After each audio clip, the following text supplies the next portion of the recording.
My name is Ravi Vij. I'm a professor of medicine in the section of transplant and hematological malignancies at Washington University School of Medicine in St. Louis.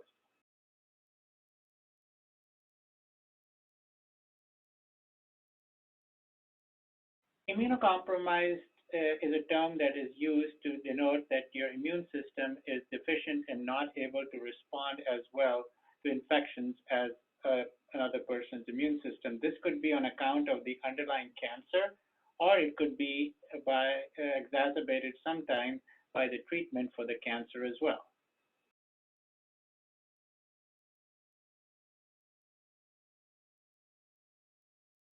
Whether the COVID-19 increases the risk of complications for a patient with cancer is something that we are still in the process of gathering data on.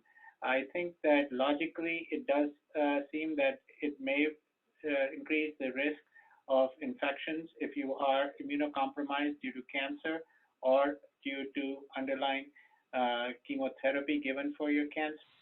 COVID reports in China suggesting that yes, patients who had cancer and were undergoing treatment had higher risk of COVID-19 and its related complications.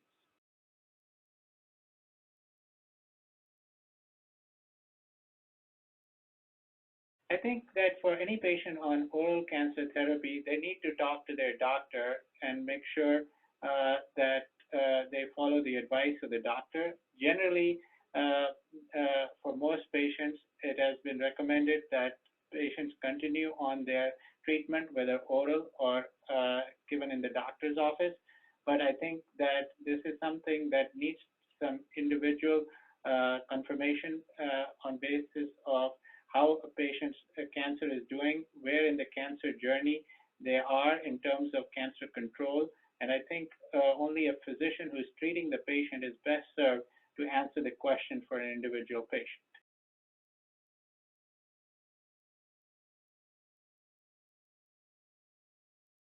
The question on whether a patient should delay starting treatment for cancer because of COVID-19 is one, again, that has to be addressed by the treating physician of a given patient.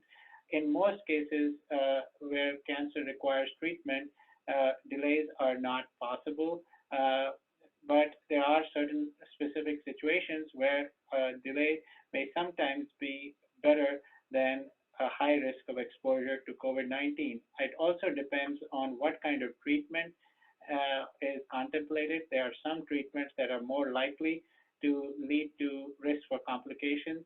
And not only are we worried about the effect of immune suppression from the treatment, we also need to make sure that you have the resources available to tackle any complications because in this time, there are sometimes limitation on resources in terms of hospital beds, certain drugs that are used to manage complications may be sometimes in short supply. So I think it is best to check with your treating physician as to whether treatment delay is something that should be considered. Also, the answer to this question may vary depending on what part of the country and what part of the world you live in. Certain places are experiencing acute spikes in the incidence of COVID-19 and have their healthcare resources much more stretched than others.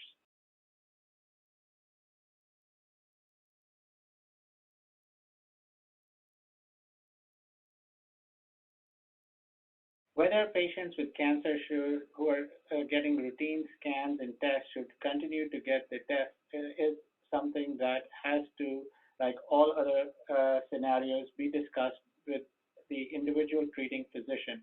There are certain scenarios, especially where the patient's disease has been under good control for long periods of time and the risk for recurrence is low, where it may be reasonable to have short delays in obtaining tests because sometimes the risk of going into a facility to get the test and exposing oneself to possible COVID-19 sources outweighs the risk of any chance that by delaying the test that your cancer would progress.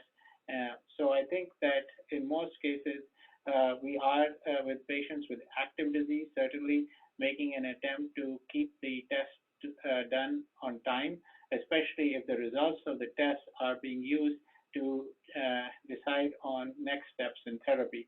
But routine screening tests, if a physician is in agreement, sometimes can be delayed for a short period of time during the pandemic.